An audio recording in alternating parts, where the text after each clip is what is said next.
पहला प्रकाश उत्सव पुरब गुरु ग्रंथ साहिब जी महाराज जी का, जिन्हां दी छत्र छाया, जिन्हां दी रोशनी हेठ सिख संगत अपने जीवन विच, अध्यात्मिक जीवन विच अग्रसर हुंदी है, हो रही है अपनी अपनी तौफीक मुताबिक। शायर कहंदा, मस्जिद तो बना ली शब भर में ईमान की हरारत वालों ने। डॉक्टर मोहम्मद अलामा इकबाल साहब जिवें सिख धर्म दे विच कवि बहुत होए हुए हैं, पर संत कवि भाई साहब भाई वीर सिंह जी नूं खिताब मिलिया है। सनातन धर्म दे विच बहुत कवि होए हैं, पर संत कवि का खिताब मिलिया है रविंद्रनाथ टैगोर जी नूं। ते इवें ही मुस्लिम दुनिया विच, मुस्लिम वर्ल्ड दे विच, इस्लामिक वर्ल्ड दे विच बहुत शायर होए हैं। वो कवि नहीं कहते, वो शायर कहते हैं। तो शायर बहुत हैं, पर संत शायर डॉक्टर मोहम्मद अलामा इकबाल जी जा रहे सी लाहौर दीयां गलियां विच, एक मस्जिद बनती वेखी, नज़र मारी मस्जिद हसन लग पे। अगे चल पे मौलवी पिछे पै गए भी मस्जिद नूं वेख के हसदा है मुसलमान, ये काफिर है। अगे मंदिर बन रहा सी, उन्होंने भी देख के हस पे। मंदिर मस्जिद एक दूजे दे जेर साया सी, नाल नाल सी। ते पंडित भी पिछे पै गए भी मुसलमान है, ये मलेच है। मुसलमान कहते हैं काफिर, हिंदू कहते हैं मलेच है, भी साडे धर्म वाल वेख के हसदा। दोनों मगर पै गए। अगे कुछ दूर गए तो डॉक्टर साहब नूं पकड़ लिया उन्होंने कि तू क्यों हसे सी, तनज कसिया है तुसीं, साडे ते तुसीं सरकास्टिकली कॉमेंट किया है, हसे हो। तो डॉक्टर साहब कहते नहीं, तुसीं मेरा जवाब सुन नहीं सकना, तुसीं अपना काम करो। कहते नहीं, जवाब दो। तो अलामा इकबाल जी कहते, सच कह दूं ए ब्राह्मण अगर तू बुरा ना माने, ए ब्राह्मण अगर तू बुरा नहीं मानता, मैं सच्ची गल कहां, सच कह दूं ए ब्राह्मण अगर तू बुरा ना माने, तेरे सनम कदों के बुत हो गए पुराने। अपनों से बैर रखना तूने बुतों से सीखा। तू ये भगती ते करदा है, पर तू अपने ही धर्म का बैरी हो गया है, अपने ही बंदियां का बैरी हो गया है। ये कली हिंदू धर्म की गल नहीं, मुस्लिम धर्म की गल नहीं, एक कुरीति सिख धर्म च भी बहुत आई है। तुसीं कहोगे किवें, कैमरा रिकॉर्ड हो रहा है, ये सारी दुनिया च लाइव जा रहा है, पर सच्ची गल सच्ची है। सिख धर्म दे विच गुरु गोबिंद सिंह जी महाराज जी ने सानू सब नूं अमृत की दात दी है, पर यह तो नहीं कदी कहा कि तुसीं जो अमृत छकना है तो तुसीं फलाने बंदे का छकना है, खंडे बाटे का छकना है। तुसीं किसी नूं पुछ के वेखो, इत्थे जिन्ने प्राणी बैठे हैं पुछो कित्थों अमृत छकिया, कोई कहेगा मैं जी उत्थों छकिया, कोई पिंडरां वाला ने छकिया, कोई सिहोड़े वाला ने छकिया, कोई नानक सरियां दा छकिया, नहीं जी मैं तो उन्हां दा छकिया, मैं तो उत्थों छकिया। पहलां तो इत्थों वंड पा लई असीं। इत्थों तक हैरानी हुंदी है भी अमृत छकिया, कोई जहर थोड़ी छकिया है। एक दूजे के हथ का पानी नहीं पींदे। दूजे धर्म की गल छड्डो, अपने धर्म दे विच ही कहंदे हन मैं इहदे हथ का पानी नहीं पीना, मैं ओ नहीं पीना, ये फिर अमृत नहीं छकिया है। गुरु साहब ने तो सब जात पात इकट्ठी करके एक 5 प्यारे सब अलग अलग जगह, बहुत लार्ज कैनवस से उन्होंने सोच सी, बहुत वड्डे विचार सन उन्होंने, खुला दिमाग सी। असीं सिकुड़ गए, असीं एक दूजे नाल बैर, अपनों से बैर रखना तूने बुतों से सीखा। जाहिद को भी सिखाया जद्दोजहद खुदा ने। जाहिद जो है धार्मिक प्रचारक, ये जिहाद सीख गया है। जिहाद जिहाद, मार कट हो रही है, खून खराबा हो रहा है, जिहाद। फिर अलामा इकबाल जी ने कटाक्ष किया, कहते मस्जिद तो बना ली शब भर में, शब ने रात, रातों रात बिल्डिंग खड़ी हो जाती है, पैसा खर्च करो, लेबर लाओ तो खड़ी हो जाती बिल्डिंग। मस्जिद तो बना ली शब भर में ईमान की हरारत वालों, जिन्होंने थोड़ी धर्म की हरारत हुई ना भी असी ज्यादा धर्मी हाँ, बन गई मस्जिद। ते कमाल की गल कर गए, मस्जिद तो बना ली शब भर में ईमान की हरारत वालों ने, मन अपना पुराना पापी था बरसों में नमाजी बन ना सका। नमाजी नहीं बन सकिया, बिल्डिंग खड़ियां हो गई। इकबाल बड़ा उपदेशक है। हुण गल अपने ते लै ली। इकबाल बड़ा उपदेशक है, मन बातों से मोह लेता है। गुफ्तार का गाजी बन तो गया, किरदार का गाजी बन नहीं सका। गलबात तो बहुत सोहनी करन लग गया पर किरदार नहीं पैदा कर सकिया। एक शायर कहंदा, सानू सब पता है किहड़े गुरु साहिबान की शहीदी कित्थे हुई, जन्म कित्थे होया, ज्योति जोत कित्थे समाए। गुरु नानक साहब दी साखियां, पत्थर डिगदा रोक लिया, मक्का घुमा दिता, यह सानू बच्चों को सब पता है। बड़ा कटाक्ष किया है उसने, साडे ते कीता है। वो की कहता है, वो रुकना गिरते पत्थर का, वो फिरना हर सू काबे का। ये दो साखियां गुरु नानक साहब नाल संबंध रख दी हैं। वो रुकना गिरते पत्थर का, वो फिरना हर सू काबे का, हर बात तुम्हारी याद रही। ऐ गुरु नानक देव जी, तुहाडियां सारियां गल्लां सानू याद हैं पर तुहाडा उपदेश भुल गए। हर बात तुम्हारी याद रही, पैगाम तुम्हारा भूल गया। पैगाम याद रखना सी। एवें ही गुरु ग्रंथ साहब जी महाराज जी की हजूरी इन्हां दा की पैगाम है। हर राम राम राम रामा, जप पूरन होए कामा। उपदेश की है, राम गोबिंद जपेंदियां होआ मुख पवित्र। हर जस सुनिए जिसते, सोई भाई मित्र। सब पदार्थ सब फला, सर्व गुना जिस माहे। क्यों गोबिंद मनो विसारिए, जिस सिमरत दुख जाए। गोबिंद नूं क्यों भुलीए, जिहदा सिमरन कीतियां सारे दुख जिंदगी चों गायब हो जाते हैं। उन्हें क्यों भुलीए। राम गोबिंद जपेंदियां होआ मुख पवित्र। 5 मिनट रह गए हैं, ये शब्द गायन करें।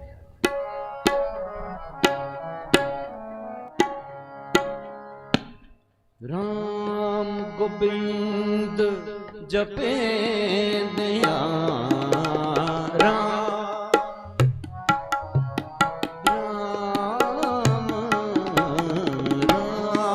गोबिंद जपेंदियां होआ मुख पवित्र। होआ मुख पवित्र। हर जस सुनिए जिस ते, सोई पाई मित्र।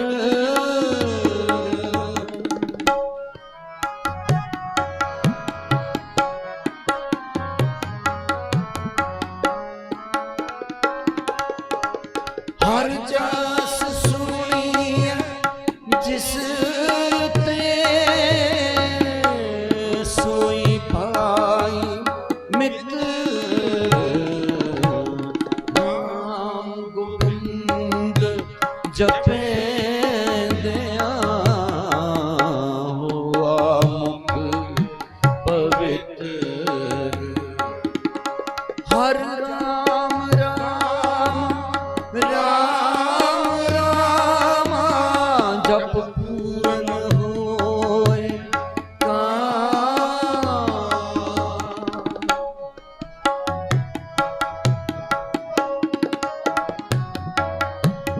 हर राम राम राम राम, जप पूरन होए राम गोबिंद जपेंदियां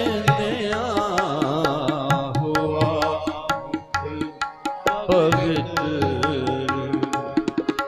राम गोबिंद जपेंदियां होआ मुख पवित्र।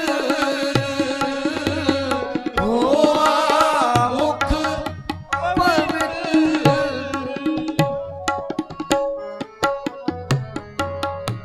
सब पदार्थ सब फला, सर्व गुना जिसमाय। क्यों गोबिंद मनो विसारिए, जिस सिमरत दुख जाय। जिस लाड़ लगिए जीविए, भव जल परिए पार। मिल साधु संग उधार होए मुख पूजल दरबार राम गोविंद जपे दया हुआ मुख पवित्र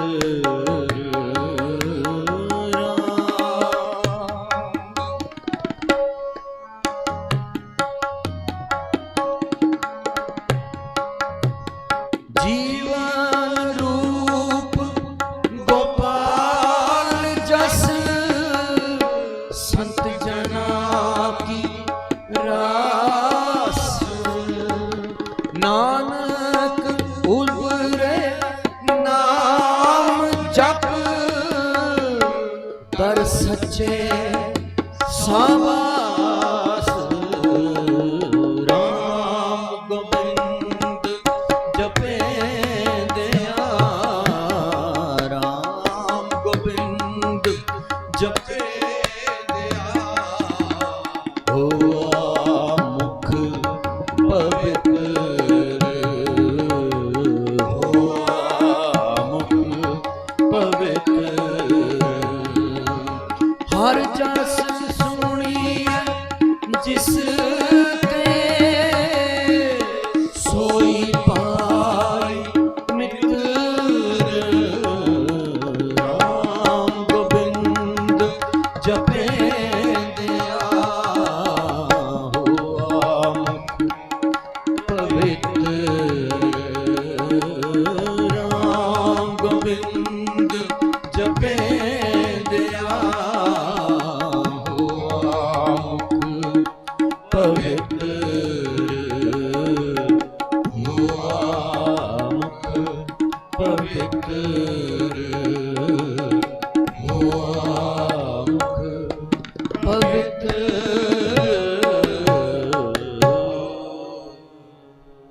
देखो बाणी पढ़ी है, ये भी शब्द पंजवें पातशाह का है ਤੇ ਸੁਖਮਨੀ ਸਾਹਿਬ ਦਾ ਉਚਾਰਨ ਵੀ ਪੰਜਵੇਂ ਪਾਤਸ਼ਾਹ ਨੇ ਕੀਤਾ।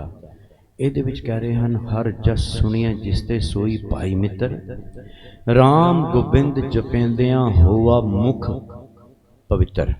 ਇੱਥੇ ਮੁਖ ਪਵਿੱਤਰ ਹੋਏਗਾ ਪ੍ਰਭੂ ਦਾ ਨਾਮ ਲੈ ਕੇ, ਪਰ ਇਸ ਦੇ ਉਲਟ ਕੀ ਹੈ ਸੁਖਮਨੀ ਸਾਹਿਬ ਬਿਰਥਾ ਨਾਮ ਬਿਨਾ ਤਨ ਅੰਧ ਮੁਖ ਆਵਤ ਤਾਂ ਕੈ ਦੁਰਗੰਧ ਬਿਨ ਸਿਮਰਨ ਦਿਨ ਰੈਣ बिरथा जाए मेघ बिना ज्यों खेती जाए गोबिंद भजन बिन बिरथे सब काम ज्यों किरपन के निरारथ दान धन धन ते जन जह कट बस्यो हर नाओ नानक ताके बल बल जाऊं। हुण किरपन दी गल, किरपन कौन? कंजूस। ज्यों किरपन के निरारथ दान, कंजूस बंदा धन बहुत इकट्ठा करता है, ना आप खर्चदा ना दूजे नूं खर्च दिंदा है, इकट्ठा जरूर करता है, आप भी खत्म हो जाता है तो तुहानूं कोई होर ही लै जाता है। मेहनत तो बहुत करता है, ये ना सोचिए असीं मेहनत नहीं करते, असीं सारे मेहनत करते हैं, बस फर्क है मेहनत किस दी करते हैं।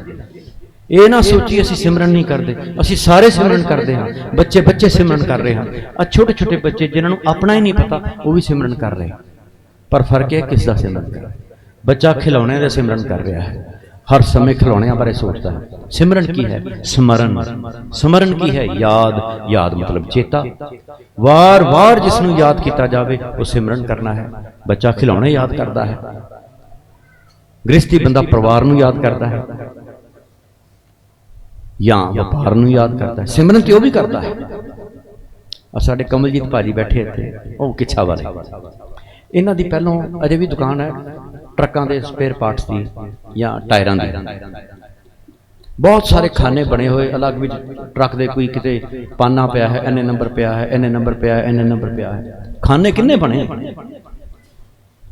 ये काउंटर पर बैठे इन्होंने सारा कुछ पता किहड़े खाने च किहड़ा पेज किहड़े नंबर का पिया है। मैनू बड़ी हैरानी, एक मैंने पूछा है इन्होंने, मुंडा रखा इन्होंने, कोई गाहक आया वो फलाने खाने चो ना फलाना कढ़ के दे दे। मैं क्या भाजी इन्ने खाने हैं तुहानूं सब चेता? कहते इत्थे वसाया सारा कुछ, सारे खाने च एक खाने च की पिया इत्थे है, अखां बंद करके दस दांगा कित्थे है। मतलब इन्हां ने भी सिमरन कीता बहुत, ਪਰ ਉਹਦਾ ਕੀਤਾ ਸਾਰੇ ਕਰ ਰਹੇ ਹਨ। ਬਸ ਗੁਰੂ ਕਹਿੰਦਾ ਨਹੀਂ, ਸਿਮਰਨ ਕਰ ਤੇ ਤੂੰ ਆਪਣਾ ਜੀਵਨ ਸਫਲ ਕਰ। ਜੀਵਨ ਗੁਜ਼ਰ ਤੇ ਹੋ ਰਿਹਾ ਹੈ, ਬਸ ਜੀਵਨ ਸਫਲ ਕਰ। ਸਫਲ ਸਫਲ ਭਈ ਸਫਲ ਯਾਤਰਾ, ਆਵਨ ਜਾਨ ਰਹੇ ਮਿਲੇ। ਬਸ ਆਵਨ ਜਾਵਨ ਇਹ ਮਿਟ ਜਾਵੇ, ਮਿਟ ਜਾਵੇ। ਜਿੰਨੇ ਵੀ ਸ਼ਬਦ ਪੜ੍ਹੇ ਹਰ ਇੱਕ ਵਿੱਚ ਆਇਆ ਹੈ ਸਾਧੂ ਦੀ ਸੰਗਤ, ਸਾਧੂ ਦੀ ਸੰਗਤ, ਸਾਧ। ਸਵਾਮੀ ਵਿਵੇਕਾਨੰਦ ਜੀ ਹੋਏ ਹਨ ਨਾ, ਜਦੋਂ ਜਵਾਨੀ ਦੀ ਅਵਸਥਾ ਵਿੱਚ ਕੋਈ ਪ੍ਰਮਾਤਮਾ ਵੱਲ ਪਾਸੇ ਧਿਆਨ ਨਹੀਂ ਸੀ ਉਹਨਾਂ ਦਾ, ਬੜੇ ਮਸਤ ਜਵਾਨੀ ਉਹਨਾਂ ਨੇ ਗੁਜ਼ਾਰੀ ਹੈ। ਤਰਕ ਕਰਨਾ ਕੀ ਪ੍ਰਮਾਤਮਾ ਹੈ, ਐਵੇਂ ਹੀ ਪ੍ਰਮਾਤਮਾ ਦਾ ਨਾਮ ਲੈਂਦੇ, ਪ੍ਰਮਾਤਮਾ ਹੈ, ਕਿੱਥੇ ਹੈ ਪ੍ਰਮਾਤਮਾ? ਸਵਾਮੀ ਵਿਵੇਕਾਨੰਦ ਕਿਸੇ ਨੇ ਸੋਝੀ ਦਿੱਤੀ ਵੀ ਤੂੰ ਐ ਕਰ, ਉਹ ਸਵਾਮੀ ਨਾਰਾਇਣ ਜੀ ਹਨ, ਰਾਮ ਕ੍ਰਿਸ਼ਨ ਜੀ, ਰਾਮ ਕ੍ਰਿਸ਼ਨ ਜੀ ਹੈਗੇ, ਉਹਨਾਂ ਕੋਲ ਜਾ, ਤੈਨੂੰ ਦੱਸਣਗੇ। ਤੇ ਜਵਾਨ ਹੈਗਾ ਸੀ, ਤਰਕ ਕਰਦਾ ਸੀ। ਜਿਵੇਂ ਪਰਮਜੀਤ ਭਾਜੀ ਕਹਿੰਦੇ ਅੱਜ ਦੇ ਬੱਚੇ ਬਹੁਤ ਤਰਕ ਕਰਦੇ ਹਨ, ਸਵਾਲ ਪੁੱਛਦੇ ਹਨ। ਹੁਣ ਇਹਨਾਂ ਦਾ ਜਵਾਬ ਕੋਈ ਟੇਕਿਆ ਪੁਰਸ਼ ਹੀ ਦੇਗਾ ਨਾ, ਪੇਰੈਂਟਸ ਕੋਲ ਤੇ ਜਵਾਬ ਹੈ ਨਹੀਂ। ਬੜੇ ਪੇਰੈਂਟਸ ਆਉਂਦੇ ਹਨ, ਬੱਚੇ ਸਵਾਲ ਪੁੱਛਦੇ ਹਨ, ਸਾਡੇ ਕੋਲ ਜਵਾਬ ਨਹੀਂ, ਤੁਸੀਂ ਦਿਓ। ਆਪਣੇ ਕੋਲ ਜਵਾਬ ਨਹੀਂ, ਕਿਉਂਕਿ ਕਮਾਈ ਨਹੀਂ। ਉਹਨੇ ਕਿਹਾ ਵੀ ਤੂੰ ਰਾਮ ਕ੍ਰਿਸ਼ਨ ਜੀ ਕੋਲ ਜਾ। ਸਵਾਮੀ ਵਿਵੇਕਾਨੰਦ ਪਹੁੰਚ ਗਏ, ਜਵਾਨ ਸੀ, ਤਰਕ ਪੂਰਾ ਭਰਿਆ ਮਨ ਵਿੱਚ। ਕੀ ਪ੍ਰਮਾਤਮਾ ਦੀ ਗੱਲਾਂ ਕਰਦੇ ਹੋ, ਕਿੱਥੇ ਹੈ ਪ੍ਰਮਾਤਮਾ? ਕੋਈ ਪ੍ਰਮਾਤਮਾ ਨਹੀਂ। ਸਵਾਮੀ ਜੀ ਮਸਤੀ ਵਿੱਚ ਬੈਠੇ, ਕਹਿੰਦੇ ਪ੍ਰਮਾਤਮਾ ਦੇਖਣਾ? ਕਹਿੰਦੇ ਹਾਂ। ਕਹਿੰਦਾ ਮੈਂ ਬੈਠਾ ਨਾ, ਹੋਰ ਤੈਨੂੰ ਕੀ ਚਾਹੀਦਾ ਹੈ? ਹੋਰ ਤਰਕ ਆ ਗਿਆ, ਇਹ ਆਪਣੇ ਆਪ ਨੂੰ ਪ੍ਰਮਾਤਮਾ ਸਮਝਦਾ। ਕਹਿੰਦੇ ਜੇ ਤੁਸੀਂ ਪ੍ਰਮਾਤਮਾ ਨੂੰ ਫਿਰ ਦਿਖਾਓ, ਕੋਈ ਰੰਗ ਦਿਖਾਓ। ਹੁਣ ਸਾਧੂ ਦੀ ਸੰਗਤ ਹੋਈ ਹੈ, ਸਾਧੂ ਰੋਸ ਵਿੱਚ ਆ ਗਿਆ। ਜਦੋਂ ਸਵਾਮੀ ਵਿਵੇਕਾਨੰਦ ਨੇ ਗੱਲ ਕਹੀ, ਅਜੇ ਗੱਲ ਨਹੀਂ ਬਣੀ, ਅਜੇ ਤਰਕ ਹੈ ਮਨ ਵਿੱਚ। ਕਹਿੰਦੇ ਮੈਂ ਸਾਹਮਣੇ ਬੈਠਾ ਹਾਂ, ਰੱਬ ਤੈਨੂੰ ਦਿਖ ਨਹੀਂ ਰਿਹਾ? ਉਹ ਕਹਿੰਦੇ ਤੁਸੀਂ ਰੱਬ ਤੋਂ ਕੁਝ ਦਿਖਾਓ। ਤੇ ਗੁਰੂ ਜੀ ਨੇ ਆਪਣਾ ਪੈਰ ਉਹਦੀ ਛਾਤੀ ਦੇ ਉੱਤੇ ਰੱਖਿਆ, ਇੱਥੇ ਬਸ ਪੈਰ ਹੀ ਰੱਖਿਆ ਸੀ। ਕਿੰਨੇ ਘੰਟੇ ਸਵਾਮੀ ਵਿਵੇਕਾਨੰਦ ਅੱਖਾਂ ਚੋਂ ਅਥਰੂ ਵਗਣੇ ਸ਼ੁਰੂ ਹੋ ਗਏ, ਉੱਥੇ ਹੀ ਜੁੜ ਗਏ। ਇਹ ਗੁਰੂ ਹੈ। ਸਮਾਧੀ ਲੀਨ ਹੋ ਗਏ। ਕਿੱਥੇ ਤਰਕ ਲੈ ਕੇ ਆਏ ਸੀ, ਤੇ ਬਸ ਉਹਨਾਂ ਨੇ ਆਪਣਾ ਪੈਰ ਰੱਖਿਆ ਛਾਤੀ ਤੇ, ਇਹੋ ਜੀ ਛੋਹ ਦਿੱਤੀ, ਕਿਉਂਕਿ ਕਮਾਈ ਸੀ ਆਪਣੀ। ਇਹ ਸਾਧ ਦੀ ਸੰਗਤ, ਟਿਕ ਗਏ। ਅੱਖਾਂ ਚੋਂ ਜਲ ਵਗ ਰਿਹਾ, ਸਮਾਧੀ ਲੀਨ ਹੋ ਗਏ, ਉੱਥੇ ਟਿਕ ਗਏ। ਪਤਾ ਨਹੀਂ ਕਿਤਨੇ ਘੰਟੇ ਉੱਥੇ ਬੈਠੇ ਰਹੇ। ਬਿਲਕੁਲ ਇਹੀ ਗੱਲ ਜਿਵੇਂ ਗਿਆਨੀ ਜੀ ਕਥਾ ਵਿੱਚ ਜ਼ਿਕਰ ਕਰ ਰਹੇ ਸੀ, ਜਦੋਂ ਗੁਰੂ ਗ੍ਰੰਥ ਸਾਹਿਬ ਜੀ ਮਹਾਰਾਜ ਜੀ ਦਾ ਸੰਪਾਦਨ ਹੋਣਾ ਸੀ, 71 ਬਾਣੀ ਕੀਤੀ ਜਾ ਰਹੀ ਸੀ। ਬਹੁਤ ਜਾਣੇ ਆਏ ਆਪਣੀ ਬਾਣੀ ਦਰਜ ਕਰਵਾਉਣ। ਸੂਰਦਾਸ ਜੀ ਨੂੰ ਪਤਾ ਚੱਲਿਆ, ਉਹ ਵੀ ਆ ਗਏ। ਆ ਕੇ ਪਿੱਛੇ ਸੰਗਤ ਵਿੱਚ ਬੈਠ ਗਏ। तो एक एक करके सारे आ रहे हैं। कोई कहता मेरी कविता ऐड करो, गुरु साहब कहते नहीं, ये दिमाग की खोज नहीं है, ये ब्रह्म के बोल हैं, इत्थे प्रवान नहीं। कवितावां रिजेक्ट कीतियां गईयां क्योंकि ये दिमाग की उपज है, ये ब्रह्म के बोल हैं। सूरदास जी पिछे बैठे, फटे पुराने कपड़े पाए, सफर करके आए सी, बहुत थके हुए। तो गुरु अर्जन देव जी महाराज कहते हाँ जी। तो सूरदास जी का एक शब्द है, छाड़ बेमुखन को संग। बस छाड़ मन बेमुख, ऐ मेरे मन जेड़ा गुरु तो बेमुख हो गया ना, उदा साथ छड़ दे, हुणी छड़ दे। बस ऐनी एक तुक कही, सूरदास जी समाधि लीन हो गए गुरु अर्जन देव जी के सामने। गुरु अर्जन देव जी देख रहे हैं, सूरदास टिक गया, एक दुख कह के टिक गया। गुरु जी भी बैठे हैं, समा निकल गया, दोनों मस्ती में बैठे हैं। सिंह आ गए, पातशाह जी लंगर तैयार है, आओ शुरुआत करो ताकि सिख संगतां लंगर छक सकन। कहंदे नहीं, भगत जी बैठे हैं, गुरु साहब बैठे। दो बारी सुनिया आया, फिर गुरु साहब ने कहा लेट हो रहा है। तो गुरु साहब ये शब्द जो है सिर्फ एक तुक सूरदास दी, अगला शब्द गुरु अर्जन देव जी ने उच्चारण किया। उन्होंने मन की भावना पढ़ के उच्चारण गुरु साहब ने किया, लेकिन सूरदास जी एको तुक है, छाड़ मन बेमुखन को संग। इतनी तुक कह के जुड़ गए, कमाल हो गई। असी सुखमनी साहब का पाठ पूरा कर जाते हैं, साडा तां ध्यान नहीं लगता। संगत विच इहो जे प्राणी हैं जिहड़े एक एक दिन ला दिंदे हैं, जपजी साहब का पाठ नहीं पूरा हुंदा। ते करन वाले वो भी हैं जिहड़े कहंदे असीं 10 मिनट कर लईदा। कर लो भाई, मुबारक है तुहानूं। ਹੁਣ ਤੁਸੀਂ ਕਹੋਗੇ ਇੱਕ ਦਿਨ ਕਿਉਂ ਲੱਗ ਜਾਂਦਾ ਹੈ? ਇੰਨਾ ਸਮਾਂ ਤਾਂ ਨਹੀਂ ਲੱਗਦਾ। ਸੰਤ ਹਰਭਜਨ ਸਿੰਘ ਜੀ ਸੰਤਾਂ ਜੀ ਕਹਿੰਦੇ ਹੁੰਦੇ ਸੀ, ਮੈਂ ਉਹਨਾਂ ਦੇ ਜ਼ੁਬਾਨ ਤੋਂ ਆਪ ਸੁਣਿਆ ਸੀ ਕਿ ਜਪਜੀ ਸਾਹਿਬ ਦਾ ਪਾਠ ਇਸ ਤਰ੍ਹਾਂ ਕਰੋ, ਘੱਟੋ ਘੱਟ 20 ਮਿੰਟ ਲੱਗਣੇ ਚਾਹੀਦੇ। 20 ਮਿੰਟ ਇਹ ਸੰਤਾਂ ਜੀ ਕਹਿੰਦੇ ਹੁੰਦੇ ਸੀ, ਘੱਟ ਤੋਂ ਘੱਟ ਇੰਨਾ ਹੈ, ਕਾਲੀ ਨਹੀਂ ਕਰਨੀ। 20 ਮਿੰਟ ਉਹਨਾਂ ਨੇ ਬੜੇ ਆਪਣੇ ਹਿਸਾਬ ਨਾਲ ਤੋਲ ਤੁਕਾਂਤ ਕਰਕੇ ਦੱਸਿਆ ਤਾਂ ਕਿ ਠਰਮੇ ਨਾਲ ਆਰਾਮ ਨਾਲ ਪੜਿਆ ਜਾ ਸਕੇ। ਹੁਣ ਸਾਰਾ ਦਿਨ ਜਪਜੀ ਸਾਹਿਬ ਦਾ ਪਾਠ ਨਹੀਂ ਹੁੰਦਾ, ਹਾਂ ਉਹ ਵੀ ਸੂਰਦਾਸ ਵਾਂਗ ਟਿਕ ਜਾਂਦੇ ਹਨ। ਇੱਕ ਤੁਕ ਪੜੀ, ਵੈਰਾਗ ਆ ਗਿਆ, ਬਸ ਉਹਦਾ ਹੀ ਆਨੰਦ ਲੈ ਰਹੇ। ਫਿਰ ਜਦੋਂ ਸੁਰਤੀ ਉਚਾਟ ਹੋਈ ਫਿਰ ਅਗਲੀ ਤੁਕ ਪੜ ਲਈ। ਇੱਕ ਦਿਨ ਵਿੱਚ ਜਪਜੀ ਸਾਹਿਬ ਦਾ ਪਾਠ ਨਹੀਂ ਪੂਰਾ ਹੁੰਦਾ। ਤੇ ਅਸੀਂ ਕਹਿੰਦੇ ਹਾਂ ਸੁਖਮਨੀ ਸਾਹਿਬ ਦਾ ਪਾਠ ਘੰਟੇ 'ਚ ਕਰ ਲਈਦਾ ਹੈ। ਅਲੱਗ ਅਲੱਗ ਬਿਰਤੀ ਹੈ ਸਭ ਦੀ, ਕੋਈ ਨਹੀਂ ਪਹੁੰਚਾਂਗੇ ਸਾਰੇ, ਕੋਈ ਅੱਜ ਪਹੁੰਚੇਗਾ, ਕੋਈ ਕੱਲ ਪਹੁੰਚੇਗਾ, ਕੋਈ ਸਮਾਂ ਪਾ ਕੇ ਪਹੁੰਚੇਗਾ, ਕੋਈ ਅਗਲੇ ਜਨਮ ਪਹੁੰਚੇਗਾ। ਪਹੁੰਚਣਾ ਤਾਂ ਪੈਣਾ ਹੀ ਹੈ, ਉਸ ਤੋਂ ਬਿਨਾਂ ਗੱਲ ਬਣਨੀ ਨਹੀਂ। ਪੈਂਡਾ ਤੇ ਤੈਅ ਹੀ ਕਰਨਾ ਪੈਣਾ ਹੈ। ਇਹ ਬਸ ਸਾਡੇ ਤੇ, ਸਾਡੀ ਇੰਟੈਂਸਿਟੀ, ਸਾਡੇ ਵੈਰਾਗ, ਸਾਡੀ ਅੰਦਰਲੀ ਤੀਬਰਤਾ ਤੇ ਡਿਪੈਂਡ ਕਰਦਾ ਹੈ ਅਸੀਂ ਸਫ਼ਰ ਕਿੰਨਾ ਕੁ ਨਿਬੇੜਦੇ ਹਾਂ। ਸਫ਼ਰ ਤੇ ਨਿਬੇੜਨਾ ਹੀ ਪੈਣਾ, ਨਹੀਂ ਤੇ ਫਿਰ ਆਣ ਜਾਣ ਤੇ ਹੈਗਾ ਹੀ ਹੈ। ਤੋ ਇਹ ਗੁਰੂ ਸਾਹਿਬ ਜੀ ਦਾ ਉਪਦੇਸ਼ ਰਾਮ ਗੋਬਿੰਦ ਜੀ ਪੈਂਦਿਆਂ ਹੋਆ ਮੁਖ ਪਵਿੱਤਰ, ਹਰ ਜਸ ਸੁਣੀਏ ਜਿਸ ਤੇ ਸੋਈ ਭਾਈ ਮਿੱਤਰ। ਸਭ ਪਦਾਰਥ ਸਾਨੂੰ ਪਦਾਰਥ ਚਾਹੀਦੇ ਹਨ, ਸਭ ਫਲਾ ਸਾਨੂੰ ਫਲ ਚਾਹੀਦੇ ਹਨ, ਸਰਬ ਗੁਣਾ ਜਿਸ ਮਾਹੇ ਸਾਨੂੰ ਗੁਣ ਚਾਹੀਦੇ ਹਨ। ਸਾਰੇ ਫਲ, ਸਾਰੇ ਪਦਾਰਥ, ਸਾਰੇ ਗੁਣ ਉਸ ਵਿੱਚ ਹਨ। ਤੇ ਫਿਰ ਕਿਉਂ ਉਸ ਨੂੰ ਵਿਸਾਰੀਏ? ਕਿਉਂ ਗੋਬਿੰਦ ਮਨੋ ਵਿਸਾਰੀਏ? ਜੇ ਸਿਮਰਤ ਦੁੱਖ ਜਾਏ। ਜਿਹਨੂੰ ਯਾਦ ਕੀਤਿਆਂ ਜ਼ਿੰਦਗੀ ਵਿੱਚ ਦੁੱਖ ਮਿਟ ਜਾਣ, ਕਿਉਂ ਉਹਨੂੰ ਭੁੱਲੀਏ? ਫਿਰ ਸਿੱਧਾ ਸਿੱਧਾ ਉਪਦੇਸ਼ ਹੈ। ਇਹਦੇ ਚ ਕੀ ਤੁਕ ਹੈ ਜਿਹੜੀ ਸਮਝ ਨਹੀਂ ਆਉਂਦੀ? ਅਸੀਂ ਕਹਿੰਦੇ ਬਾਣੀ ਸਮਝ ਨਹੀਂ ਆਉਂਦੀ, ਅਸੀਂ ਸਮਝਣਾ ਨਹੀਂ ਚਾਹੁੰਦੇ। ਐਕਚੁਅਲ ਚ ਸਮਝਣਾ ਹੀ ਨਹੀਂ ਚਾਹੁੰਦੇ। ਬਸ ਇਹ ਉਪਦੇਸ਼ ਮਨ ਵਿੱਚ ਵਸ ਜਾਏ। ਆਪਣੀ ਆਪਣੀ ਕਮਾਈ, ਕਿਸੇ ਵੱਲ ਨਹੀਂ ਵੇਖਣਾ, ਆਪਣੇ ਵੱਲ ਵੇਖਣਾ ਹੈ। ਉਂਗਲ ਅਸੀਂ ਬਹੁਤ ਜਲਦੀ ਚੱਕ ਸਕਦੇ ਹਾਂ ਕਿਸੇ ਤੇ ਵੀ ਫਲਾਣਾ ਨਹੀਂ ਕਰਦਾ, ਨਹੀਂ, ਇਹ ਵੇਖਣਾ ਕਿ ਮੈਂ ਕਰਦਾ ਹਾਂ। ਮੈਂ ਕਰਦਾ ਤੇ ਉਹ ਵੀ ਕਰ ਹੀ ਲਏਗਾ, ਉਹ ਵੀ ਕਰ ਲਏਗਾ।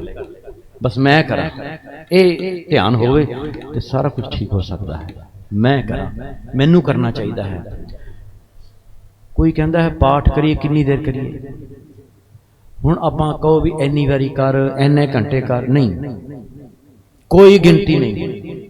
ਇਹ ਸੋਚ ਰੱਖ ਕੇ ਕਰੀਏ, ਜਦੋਂ ਕਰਕੇ ਹਟੀਏ ਨਾ ਉਦੋਂ ਮਨ 'ਚ ਇਹ ਸੋਚ ਹੋਵੇ ਜਿੰਨਾ ਮੈਨੂੰ ਕਰਨਾ ਚਾਹੀਦਾ ਸੀ ਮੈਂ ਨਹੀਂ ਕੀਤਾ, ਆਪ ਹੀ ਵਧੇਗਾ ਸਿਮਰਨ।